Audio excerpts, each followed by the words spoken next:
नमस्कार विद्यार्थी मित्रांनो, मी ज्ञानदीप धोटे आपल्या सर्वांचं स्वागत करतो आपल्या SR जीनियस अकॅडमीमध्ये, जो की एक ऑनलाईन लर्निंग प्लॅटफॉर्म आहे. या प्लॅटफॉर्मवर आपण कार्बनिक संयोग नावाचं प्रकरण सुरू आहे, त्याचा हा शेवटचा भाग घेत आहोत. हो की नाही, जो की आरोग्य विभागामध्ये तांत्रिक घटक, विज्ञान, जिल्हा परिषद भरती, आरोग्य सेवक आणि इतर तत्सम पदासाठी अतिशय महत्वपूर्ण असं प्रकरण आहे. हो की नाही, बघा या अगोदर हे पाहिलं होतं माझ्या मते आपण. हो ना, हो ठीक आहे. हा चला आता हे घेऊया. नकोय.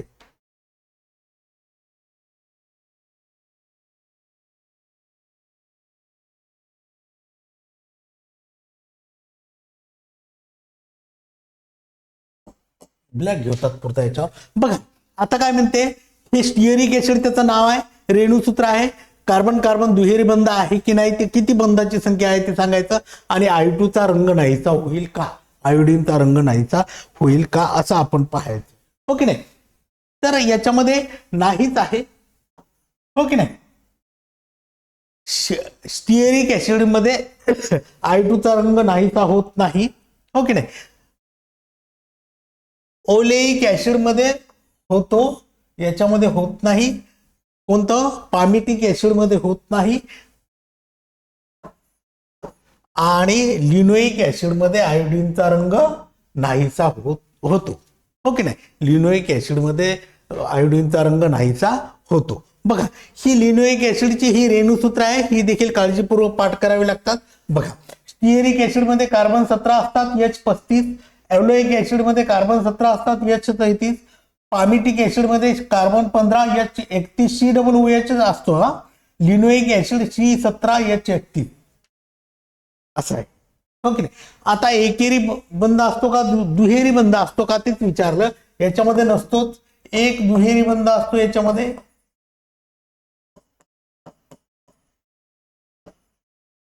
याच्यामध्ये नसतो, आणि याच्यामध्ये एक दुहेरी बंध असतो.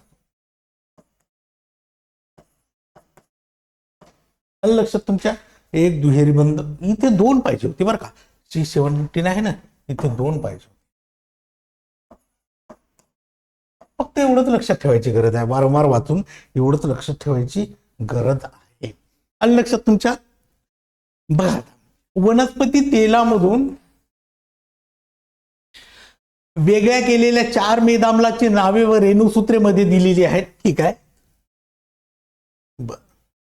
हा तर त्याच्या रेणुसूत्रावरून त्याच्या संरचनेतील कार्बन कार्बन दुहेरी बंध आहेत किती आहेत ते ओळखलं, आताच आपण ओळखलं ना. त्याच्यापैकी कोणत्या मेदाम्लाबरोबर आयोडीनचा रंग नाहीसा होईल ते सांगा. असंतृप्त संयुगाची समावेशन अभिक्रिया हायड्रोजन बरोबर सुद्धा होते. असंतृप्त संयुगाची समावेशन अभिक्रिया हायड्रोजन बरोबर सुद्धा होते, आणि हायड्रोजनच्या समावेशनाने संतृप्त संयुग तयार होतात. हो ना, मात्र या अभिक्रियेसाठी प्लॅटिनियम किंवा निकेल सारखा उत्प्रेरक वापरणे आवश्यक आहे. कॅटलिस्ट उत्प्रेरक म्हणतो, म्हणजे त्याच्या सानिध्यात ती रासायनिक अभिक्रिया घडते. मग उत्प्रेरक म्हणजे असा पदार्थ की ज्याच्यामुळे एखाद्या अभिक्रियेचा वेग कोणताही धक्का न लागता तिचा दर वाढतो. उत्प्रेरकामुळे काय होतं माहितीये का, कुठल्याही रासायनिक संयुगाला धक्का न लागता या रासायनिक अभिक्रियेचा दर वाढतो असं आपल्याला म्हणता येईल. पण ही वनस्पती तेल आहेत, आणि याच्यामधून आपण काय केलं, आयोडीनचा रंग बदलतो की नाही ते आपण बघितलं. बघा आता या अभिक्रियेच्या उपयोगाने वनस्पती तेलाचे निकेल उत्प्रेरकाच्या उपस्थितीत हायड्रोजनीभवन करतात, आणि आयोडीन वापरून केलेल्या कृतीमध्ये आपण पाहिले की आयोडीन परीक्षा तेलाच्या रेणूमध्ये विशेषतः दुहेरी बंध असले दर्शवते. आलं लक्षात, शक्यतो 2 ठिकाणी दुहेरी बंध होतात त्या चार्टमध्ये आपल्या. पण मग आता वनस्पती तूप संपृक्त असल्याचे दर्शवते, म्हणून वनस्पती तेलाच्या रेणूमध्ये लांब व असंतृप्त कार्बन शृंखला असतात. वनस्पती तेलाच्या रेणूमध्ये कशा असतात शृंखला, लांब व असंतृप्त शृंखला असतात. मग आता हायड्रोजनी भवनामुळे त्याचे रूपांतर संपृक्त शृंखलामध्ये होते, व त्यामुळे वनस्पती तूप आलं लक्षात? अशा प्रकारे वनस्पती तेलापासून वनस्पती तूप तयार करतात. मग आता दुहेरी बंधाने युक्त असंतृप्त मेद हे आरोग्यकारक असतात, तर संतृप्त मेद हे आरोग्यात घातक असतात. आलं लक्षात? अनसॅच्युरेटेड असंतृप्त मध आरोग्यात चांगले असतात, तर संतृप्त मेद हे आरोग्यात हानिकारक असतात, घातक असतात. अशा प्रकारे बघा आता प्रतियोजन अभिक्रिया म्हणजे काय, तर सबस्टिट्यूशन रिएक्शन. सी हा सिंगल बॉन्ड, सी मध्ये सिंगल बॉन्ड, हे एकेरी बंध खूप प्रबळ असल्याने संतृप्त हायड्रोकार्बन अभिक्रियाशील नसतात. संतृप्त हायड्रोकार्बन काय असतात, नसतात, अभिक्रियाशील नसतात. कारण काय माहितीये का, कार्बन कार्बन मध्ये किंवा कार्बन हायड्रोजन मध्ये हा जो एकेरी बंध आहे तो बंध खूप प्रबळ असतो आणि त्याच्यामुळे संतृप्त हायड्रोकार्बन अभिक्रियाशील नसतात. आणि म्हणून बहुतेक अभिकशितांच्या सानिध्यात ते उदासीन देखील असतात. मात्र सूर्यप्रकाशाच्या सानिध्यात संतृप्त हायड्रोक्लोरिनचे क्लोरीन बरोबर जलद अभिक्रिया होते. या अभिक्रियेत एक एक करून संतृप्त हायड्रोजन कार्बन मधील सर्व हायड्रोजन अणूची जागा क्लोरीन अणू घेतात. काय होतं, हायड्रोजन अणूची जागा क्लोरीन अणू घेतात. आणि जेव्हा अभिकारकामधील एका प्रकारच्या अणूची किंवा अणुगटाची, ही व्याख्या आहे, जागा दुसऱ्या प्रकारचा अणू किंवा अणुगट घेतो तेव्हा त्या अभिक्रियेला प्रतियोजन अभिक्रिया. लक्षात, हायड्रोजनची जागा कोण घेतो, क्लोरीन हा गट घेतो हो ना, आणि त्याच्यामुळे त्याला प्रतियोजन अभिक्रिया असे म्हणतात. आता मिथेनच्या क्लोरीन भवन ह्या प्रतियोजन अभिक्रियेने 4 उत्पादिते मिळतात. बघा, मिथेन हा क्लोरीनशी संयोग पावला, सूर्यप्रकाशाच्या सानिध्यात काय तयार झालं, methyl chloride plus hydrochloric acid. इथे पुन्हा मिथिल क्लोराईड सोबत क्लोरीन दिला, सूर्यप्रकाश दिला, हा CH2Cl2 झाला. पुन्हा CH2Cl2 घेतला सूर्यप्रकाशाच्या सानिध्यामध्ये, CHCl3 म्हणजे क्लोरोफॉर्म तयार झाला. CHCl3 चा क्लोरीनशी संयोग तयार झाला, CCl4 टेट्राक्लोराइड काहीतरी म्हणतात त्याला. मग अल्केनच्या उच्च समाजातकापासून क्लोरिनीभवन अभिक्रियेत आणखी मोठ्या संख्येने उत्पादिते तयार होतात. त्यानंतर बघा, महत्वाचे कार्बनी संयुगे इथेनॉल व इथेनॉइक ऍसिड. इथेनॉल व इथेनॉइक ऍसिड ही व्यापारी महत्व असणारी 2 कार्बनी संयुगे आहेत. ही दोन्ही कशी आहेत, व्यापारी, व्यावसायिक दृष्ट्या, हो की नाही. बर, त्यांची अधिक माहिती आपण घेऊ. रंगहीन इथेनॉल कक्ष तापमानाला द्रव असून त्याचा उत्कलनांक 78 अंश सेल्सिअस आहे. रंगहीन इथेनॉल म्हणजे त्याला कुठलाही रंग नसतो, हा कक्ष तापमानाला कसा असतो, द्रव रूपात असतो आणि त्याचा उत्कलनांक किती आहे, 78 अंश सेल्सिअस. आता इथेनॉलला सामान्यतः अल्कोहोल किंवा स्पिरिट म्हणतात. इथिल अल्कोहोल म्हणतो आपण, आपल्या स्पिरिट लॅम्प मध्ये जे असते ते इथिल अल्कोहोल. तसेच मराठीत मद्यार्क देखील म्हणतात, मद्यार्क दारू, हो की नाही, बियर वगैरे, हो की नाही, त्याच्यामध्ये देखील अल्कोहोल असतं. मग इथेनॉल पाण्यामध्ये सर्व प्रमाणात विद्राव्य असते. इथेनॉलच्या जलीय द्रावणाची लिटमस कागदाने परीक्षा केली असता ते उदासीन आढळते. इथेनॉल मध्ये लिटमस पेपर टाकला तर काय होतं, उदासीन आढळतं, म्हणजे त्याच्यावर कुठलाही फरक पडत नाही. मग विरल इथेनॉलची थोडी राशी प्राशन केल्यावरही नशा चढते. डायल्यूट इथेनॉल, विरल म्हणजे काय, डायल्यूट इथेनॉलची थोडंसं प्राशन केलं तरी काय चढतं, नशा चढतो. डायल्यूट म्हणजे विरल, कॉन्सन्ट्रेटेड नाही, तीव्र नाही. मद्यप्राशन निषिद्ध मानलेले असले तरीही समाजात त्याचा प्रसार खूप झालेला असतो. मद्यप्राशन अनेक प्रकारे आरोग्यास घातक असते. त्याच्यामुळे चयापचय प्रक्रिया, मध्यवर्ती चेतासंस्था यांच्यावर प्रतिकूल परिणाम होतात. अल्कोहोलमुळे, दारूमुळे, मद्यपानामुळे काय होतं माहितीये का, चयापचय प्रक्रिया, मध्यवर्ती चेतासंस्था यांच्यावर प्रतिकूल परिणाम होतात. आणि शुद्ध इथेनॉल, निव्वळ मद्यार्क म्हणजे ऍब्सोल्यूट अल्कोहोलच्या अगदी थोड्या राशीचेही सेवन प्राणघातक ठरू शकते. शुद्ध अल्कोहोल ज्याला म्हणतो आपण, निव्वळ मद्यार्क, ऍब्सोल्यूट अल्कोहोल, हो की नाही, थोड्याशा प्राशनाने देखील काय होतं, माणसाचा प्राणघातक ठरू शकतो. इथेनॉल हा एक चांगला द्रावक आहे.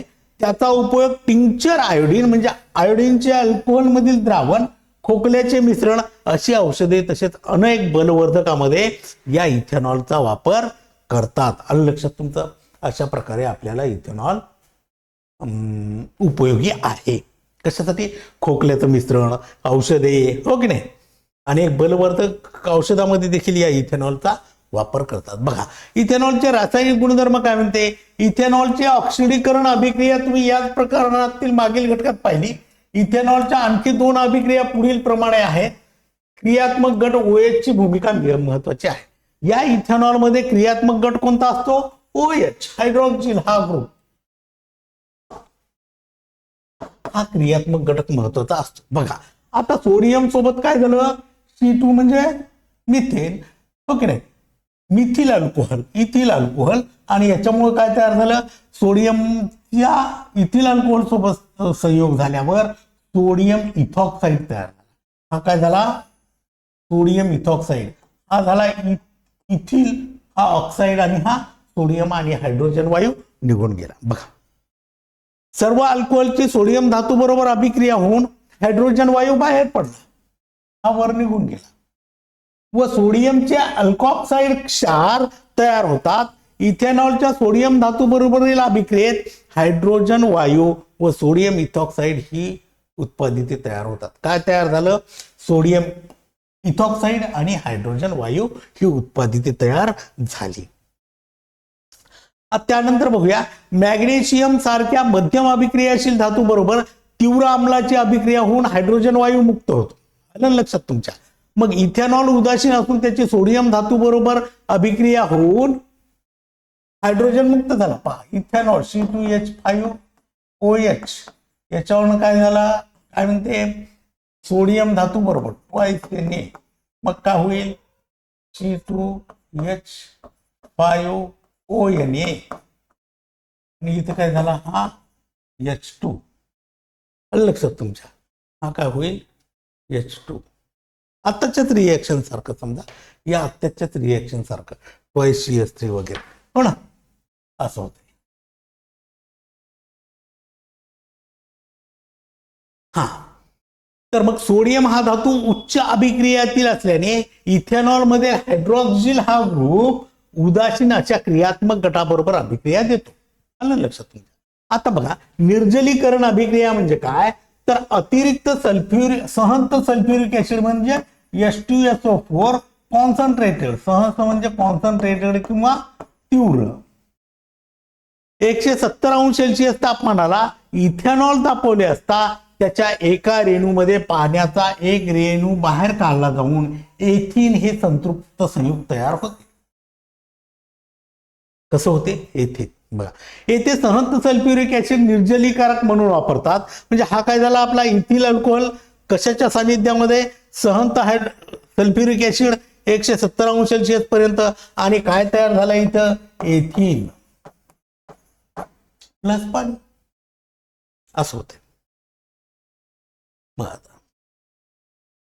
विज्ञान कुपी अल्कोहोल एक इंधन देखील आहे. अल्कोहोलला काय म्हणतात? इंधन. आपण हे शिकलो की खोकल्याचा औषधामध्ये वापर करतात त्याचा, हो की नाही? आता आणि इतर देखील औषधामध्ये, बलवर्धक औषधामध्ये. ऊस ही वनस्पती सौर ऊर्जेचे रासायनिक ऊर्जेत रूपांतर अत्यंत कार्यक्षमतेने करते. ऊस आपण सर्वांनी बघितला, हो की नाही? ऊस खाल्ला देखील, ऊसाची साखर देखील खाल्ली. मग ऊस ही वनस्पती सौर ऊर्जेचे रासायनिक ऊर्जेत रूपांतर अत्यंत कार्यक्षमतेने करते. सौर ऊर्जा ही याचं रासायनिक ऊर्जेत. ऊसाच्या रसापासून साखर बनवताना जी मळी तयार होते तिचे किण्वन केल्यावर अल्कोहोल मिळते. आलं लक्षात? अलीकडे शासनाचा तो प्रोजेक्ट होता ना की पेट्रोलमध्ये इथेनॉल मिसळायचं, आणि जिथे जिथे साखर कारखाने आहेत तिथे तिथे इथिल अल्कोहोलच्या निर्मितीला किंवा तयार करण्याला प्रोत्साहन द्यायचं, हो की नाही? मग हे किण्वन, जी मळी उरते ना ऊसापासून साखर बनवताना जी मळी उरते त्यामध्ये का तिचे किण्वन केल्यास अल्कोहोल मिळते, इथेनॉल मिळते. अल्कोहोल म्हणण्यापेक्षा इथेनॉल. पुरेशा हवेमध्ये ज्वलन झाल्यावर इथेनॉल पासून केवळ कार्बन डायऑक्साईड व पाणी तयार होतं. भरपूर हवेमध्ये जर याचं इथेनॉलचं ज्वलन झालं तर काय मिळतं आपल्याला? कार्बन डायऑक्साईड आणि पाणी. अशा प्रकारे इथेनॉल हे स्वच्छ इंधन आहे आणि त्यामुळे इथेनॉल हे स्वच्छ इंधन आहे. त्यामुळे काही देशामध्ये पेट्रोलची कार्यक्षमता वाढण्यासाठी त्यामध्ये एक समावेशी म्हणून मिसळतात अशा इंधनाला गॅसोहोल म्हणतात.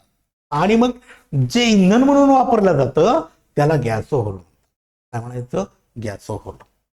मग इथेनॉइक ऍसिड हा रंगहीन द्रव असून त्याचा उत्कलनांक 118°C आहे. सामान्यपणे इथेनॉइक ऍसिडला ऍसिटिक ऍसिड म्हणतात. काय म्हणतात? Acetic acid. ही नावं लक्षात ठेवायची. तसेच त्याचे जलीय द्रावण आम्लधर्मी असून त्यात निळा लिटमस लाल होतो. लिटमस पेपर बघितला ना एवढा असतो, तो निळा लिटमस त्याच्या द्रावणात बुडवल्यावर काय होतो? लाल होतो. म्हणजेच लोणच्यामध्ये परिरक्षक म्हणून जे व्हिनेगर वापरतात ते ऍसिटिक ऍसिडचे पाण्यामध्ये बनलेले 5 ते 8% द्रावण असते. आपण लोणचं वगैरे घरी खात असतो की नाही, मार्केटमध्ये विकत मिळते लोणचं वगैरे, त्याच्यामध्ये काय टाकतात? परिरक्षक म्हणून व्हिनेगर वापरतात. हो की नाही? कुठल्याही अन्न वगैरे फूड असतं की नाही, पॅकिंग फूड, पॅकेज्ड फूड, त्याच्यामध्ये व्हिनेगर वगैरे टाकतात कारण ते दीर्घकाळ टिकावं म्हणून. आणि मग ते व्हिनेगर वापरतात. ते ऍसिटिक ऍसिडचे पाण्यामध्ये बनवलेले 5 ते 8% द्रावण असते. मग शुद्ध इथेनॉइक ऍसिडचा द्रवणांक 17°C आहे. त्यामुळे थंड हवामानाच्या प्रदेशात हिवाळ्यामध्ये इथेनॉइक ऍसिड कक्ष तापमानालाच गोठते व बर्फासारखे दिसते. म्हणून त्याला ग्लॅशियम ऍसिटिक ऍसिड म्हणतात. इथेनॉइक ऍसिडला ग्लॅशियम ऍसिटिक ऍसिड का म्हणतात? तर अनेक प्रदेशामध्ये, थंड हवामानाच्या प्रदेशामध्ये इथेनॉइक ऍसिड कक्ष तापमानाला बर्फासारखं गोठते, बर्फासारखं दिसते. त्याच्यामुळे त्याला काय म्हणायचं? ग्लेशियम ऍसिटिक ऍसिड. कशाला? इथेनॉइक ऍसिडला. बघा आता हे काय म्हणते.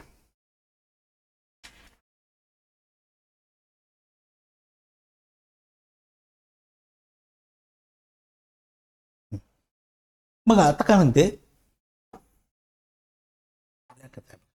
निळ्या लिटमस मध्ये दिसलेला रंग बद्दल सामू. आता सामू म्हणजे काय तुम्हाला सांगू का? एक गोष्ट लक्षात ठेवा.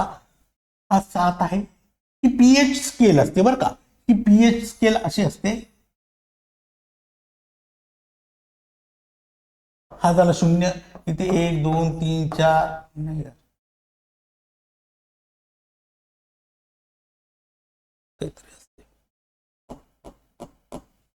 पण बरं माहित आहे का? आता 0च्या खाली जर गेली तर काय असतं माहिती आहे का? काहीतरी आहे. ऍसिडिक असतं, बेसिक असतं. आणि हा 0 म्हणजे काय असतं? कॉन्स्टंट असतं. त्याच्यामध्ये ऍसिड नसतं आणि बेसचं असतं. आम्लारी आपण पीएच स्केल पाहिली की नाही? सामू वगैरे शिकलो तर आपण. 7च्या वर गेला तर सामू कसा असतो, 7च्या खाली गेला तर सामू कसा असतो, संबंधित सामू. बरं ठीक आहे. बघा आता काय होतं माहिती आहे का? आपल्याला पहिले इथेनॉइक ऍसिड घ्यायचं आहे आणि इथेनॉइक ऍसिड निळ्या लिटमस मध्ये दिसलेला रंग बदल काय होतो? निळाचा लाल होईल. माझ्या मते निळा लिटमस पेपर जर इथेनॉइक ऍसिड मध्ये टाकला तर काय होईल? लाल होईल. हो की नाही? आणि संबंधित सामू काय? नको ते खोडा म्हणजे संबंधित सामू काय असेल? हा 7 पेक्षा लहान किंवा 7 किंवा 7 पेक्षा मोठा. तर काय असेल याच्यात? 7 पेक्षा लहान. हा नाही, अलग लक्षात. म्हणून याचा काय तो सामू किती आहे? इथेनॉइक ऍसिडचा सामू 7 पेक्षा कमी आहे. मग सामूदर्शक पट्टिकेवर दिसलेला रंग कोणता आहे? काहीच नाही. आणि संबंधित सामू काय असेल मग? 6 ते 7 म्हणजे 7 पेक्षा लहान आहे ना. हो की नाही? आता बघा हायड्रोक्लोरिक ऍसिड मध्ये निळा लिटमस लालच होतो. आता याच्यामध्ये सामू हायड्रोक्लोरिक ऍसिडचा सामू किती असेल? मायनसच, म्हणजे लहानच आहे 7 पेक्षा. आणि मग हाही किती असेल माहिती आहे का? 7 पेक्षा लहान म्हणजे तुम्ही कितीही नाही घेऊ शकत. समजा 5 ते 6 हे आपल्याला पाठच करा. लक्षात बघा. आता इथेनॉइक ऍसिडचे रासायनिक गुणधर्म पाहायचे आपल्याला. बघा इथेनॉइक ऍसिड मध्ये कार्बोक्सिलिक ऍसिड हा क्रियात्मक घटक आहे. कार्बोक्सिलिक ऍसिड पाहू कसा तो. आता बघा मग इथेनॉइक ऍसिडच्या रासायनिक अभिक्रिया महत्त्वपूर्ण. आम्लारी बरोबर जर अभिक्रिया झाली सोडियम हायड्रॉक्साईड हा अम्लारी आहे ना, अम्लारी असं म्हणतो ना आपण.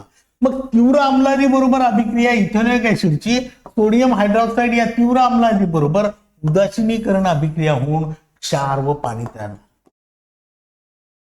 आलं लक्षात तुमच्या? काय झालं? अम्लारी याच्या संयोगामुळे काय तयार झालं? क्षार आणि पाणी. हो ना, याला काय म्हणूया आपण? Ethanoic acid. हो की नाही? सोडियम हायड्रॉक्साईड हा अम्लारी आहे. मग आता येथे तयार होणाऱ्या क्षाराचे IUPAC नाव सोडियम इथेनॉइड आहे. हा जो आहे तो काय? सोडियम इथेनॉइड असे आहे. तर त्याचे सामान्य नाव सोडियम ऍसिटेट आहे. सामान्य नाव सोडियम ऍसिटेट आणि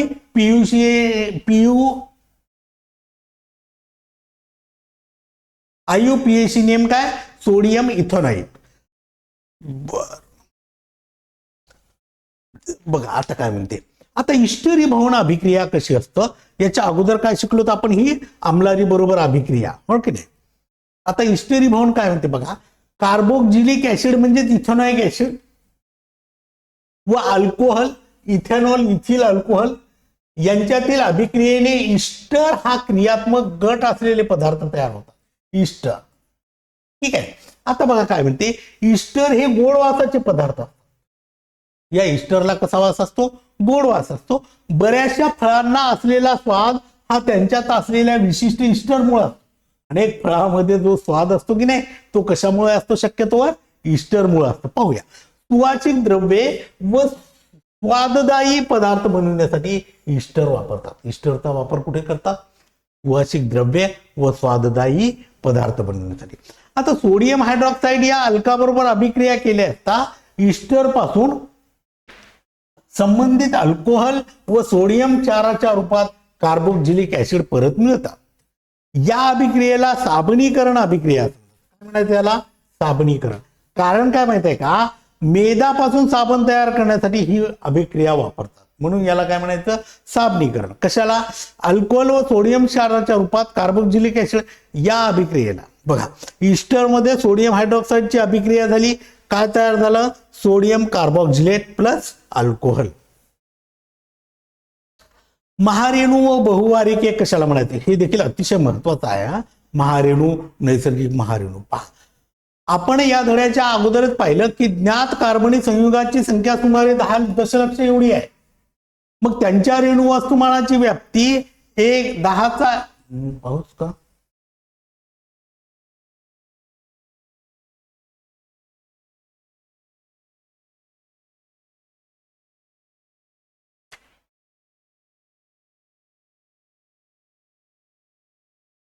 बरोबर आहे.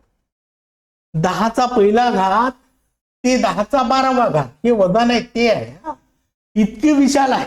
मोठे रेणू वस्तुमान असलेल्या रेणूमधील घटक अणूची संख्या खूप मोठी असते. लक्षावधी अणूपासून बनलेल्या प्रचंड कार्बनी रेणूंना महारेणू असे म्हणतात. लक्षात तुमच्या? हा महारेणू काय आहे? मग आता नैसर्गिक महारेणू कशाला म्हणतात? तर पॉलिसॅकराइड, प्रोटीन व न्यूक्लिक ऍसिड हे नैसर्गिक महारेणू म्हणजे जीवसृष्टीचे आधारस्तंभच आहेत. नैसर्गिक महारेणू जे आहेत ते जीवसृष्टीचे आधारस्तंभ आहेत. कसं ते बघा.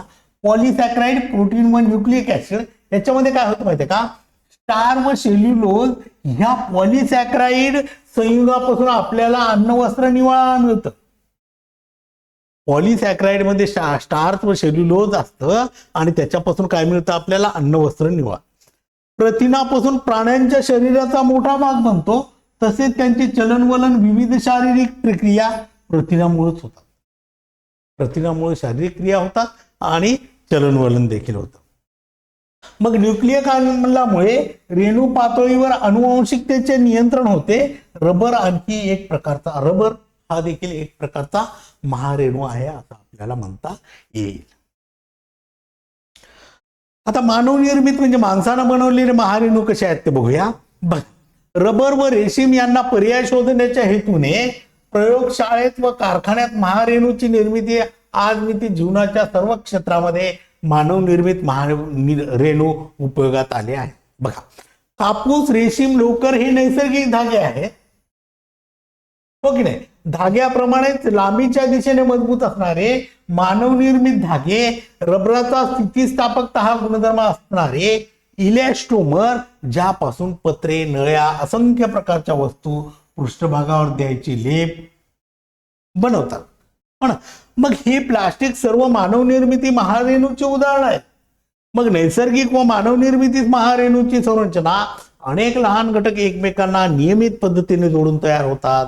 त्यामुळे महारेणू हे बहुवारिके आहेत. महारेणू हे बहुवारिके आहेत असं का म्हणलं जातं? बघा, नैसर्गिक व मानवनिर्मित महारेणूंची संरचना अनेक लहान घटक एकमेकांना नियमित पद्धतीने जोडून तयार होते. त्यामुळे महारेणू हे काय आहेत? बहुवारिक आहेत. आता बहुवारिक कशाला म्हणायचं? बहुवारिक लहान घटकांच्या नियमित पुनरावृत्तीने जे लहान घटक आहेत त्यांची नेहमी पुनरावृत्ती होते. तयार होत असलेल्या महारेणूला बहुवारिके म्हणतात. कशाला म्हणायचं? लहान घटकाच्या नियमित पुनरावृत्तीने तयार होत असलेल्या महारेणूला. ज्या लहान घटकाच्या नियमित पुनरावृत्तीने बहुवारिक बनतो त्या लहान घटकाला एकवारिक म्हणायचं, मोनोमर. आलं की नाही लक्षात? या मोनोमर पासून बहुवारिक एवढं लक्षात. मग ज्या अभिक्रियेने एकवारिक रेणूपासून बहुवारिक रेणू तयार होतो त्या अभिक्रियेला बहुवारिक. हा महत्वाचा पॅरेग्राफ आहे. आलं लक्षात तुमच्या? मग अल्किन ह्या एक प्रकारच्या एकवारिकांना जोडून बहुवारिके बनवणे हे बहुवारिकणाची एक महत्वाची पद्धत आहे. एक रेणूपासून अनेक रेणू बनवणे, हो की नाही? मग उदाहरणार्थ पॉलिएथिलीनचे संश्लेषण पुढील प्रमाणे होते. सोबतच मोठ्या प्रमाणात वापरले तक्ते दिलेले आहेत. बघा, हा तक्ता. इथिलीन एकवारिक, हा पॉलिइथिलीन आहे बहुवारिक, हो की नाही? अशा प्रकारे हा इथिलीन म्हणजे कार्बन 2 आहेत, हायड्रोजन 5 आहेत. 3 वेळेस घेतला, बहुवारिक झालं. पॉलिइथिलीन याच्यामुळे तयार झाला. 1 2 3 4 5 6 1 2 3 4 5 6. बघा आता काय म्हणते इथे. बहुवारिकाचे नाव काय घेतलं आपण? पॉलिइथिलीन. घटक व रचनासूत्र काय त्याचं? इथिलीन. हा घटक आहे त्याचा. एकवारिक काय? इथिलीन. बहुवारिक काय? पॉलिइथिलीन. म्हणजे अनेक इथिलीन पासून एक पॉलिइथिलीन तयार झाला आणि त्याचं रचनासूत्र काय? CH2CH2. मग बहुवारिकाचे रचनासूत्र काय? अशा प्रकारे. आणि या पॉलिइथिलीनचा उपयोग कशासाठी असतं? पिशव्या, खेळाडूचे कपडे. पॉलिथिनच्या बॅग म्हणतो की नाही आपण, तशा प्रकारचा आहे पॉलिइथिलीन. पण काय उपयोग आहे ते देखील लक्षात राहिलं पाहिजे. आता पॉलिस्टायरीन, हो की नाही, हे बहुवारिक झालं. त्याचं एकवारिक काय? स्टायरीन. C6H5CH2 हे त्याचं रचनासूत्र झालं. आणि थर्मोकॉलच्या वस्तू बनवल्या जातात. कशापासून? पॉलिस्टायरीन पासून थर्मोकॉलच्या वस्तू बनवल्या जातात. त्यानंतर आहे पॉलिव्हिनाइल क्लोराईड. फायनाइल क्लोराईड त्याचं रचनासूत्र आहे हे, आणि हे घटक एकवारिक आहे. हे अशा प्रकारे रचनासूत्र. आणि पॉलिव्हिनाइल क्लोराईड पीव्हीसी पाईप म्हणतो ना आपण. थोडक्यात आपण पीव्हीसी पाईप वापरतो ना, शेतकरी वापरतात, घरी देखील वापरतो. आणि या पॉलिव्हिनाइल क्लोराईडचा वापर कशासाठी करतात? उपयोग कशासाठी होतो? पीव्हीसी पाईप, पिशव्या, दरवाजातील पायपुसणी, हॉस्पिटलमधील रक्तपिशवी, तसेच नळ्या. लक्षात तुमच्या. त्याच्यानंतर पॉलिॲक्रिलोनाइट्राइल हा बहुवारिक आहे. आणि याचं एकवारिक काय? ॲक्रिलोनाइट्रिन CH2CHCN. हे काय झालं? त्याचं बहुवारिकाचे रचनासूत्र. आणि या पॉलिॲक्रिलोनाइट्राइल गरम कपडे आणि ब्लँकेट करण्यासाठी त्याचा वापर केला जातो. त्यानंतर टेफ्लॉन हे बहुवारिक आहे. त्याचं एकवारिक काय? टेट्राफ्लोरोएथिलीन CF2CF2. आणि निर्लेप भांडी बनवण्यासाठी या टेफ्लॉनचा वापर केला जातो. पॉलिप्रोपिलीन हे बहुवारिक. याचं एकवारिक काय? Propylene CH3CH2. आणि त्याचा उपयोग काय होतो? पॉलिप्रोपिलीनचा इंजेक्शनची सिरिंज, टेबल, खुर्च्या इत्यादी बनवण्यासाठी त्याचा उपयोग होतो. बघा आता या उदाहरणामध्ये बहुवारिक हे एकवारिकाच्या पुनरावृत्तीने बनलेले आहेत त्यांना समबहुवारिके म्हणतात. काय म्हणायचं? समबहुवारिके. कधी म्हणायचं? एकाच एक वारिकाच्या पुनरावृत्तीने बनलेला असेल तर त्याला समबहुवारिके म्हणजेच होमोपॉलिमर असं म्हणायचं. मग दुसरा प्रकार हा दोन किंवा अधिक एक वारिकापासून बनलेला असतो, बहुवारिकांचा असतो, त्यांना सहबहुवारिके. एकापासूनच बनलं तर समबहुवारिके आणि दोन किंवा अधिक पासून जर बनलं तर सहबहुवारिके, कोपॉलिमर. म्हणजेच उदाहरणार्थ पेट म्हणजे पॉलिइथिलीन टरथॅलेट. पॉलिइथिलीन टरथॅलेट. बहुवारिकांच्या संरचना वरील उदाहरणाप्रमाणे रेषीय असतात किंवा शाखीय किंवा जलीय देखील सुद्धा. एकवारिकाचे स्वरूप व संरचनेला प्रकार यानुसार बहुवारिकांना विविध प्रकारचे गुणधर्म प्राप्त होतात. मग नैसर्गिक बहुवारिकांच्या संघटनाबद्दल व संरचनेबद्दल आकलन हे त्याचे विघटन घडून आणल्यावर.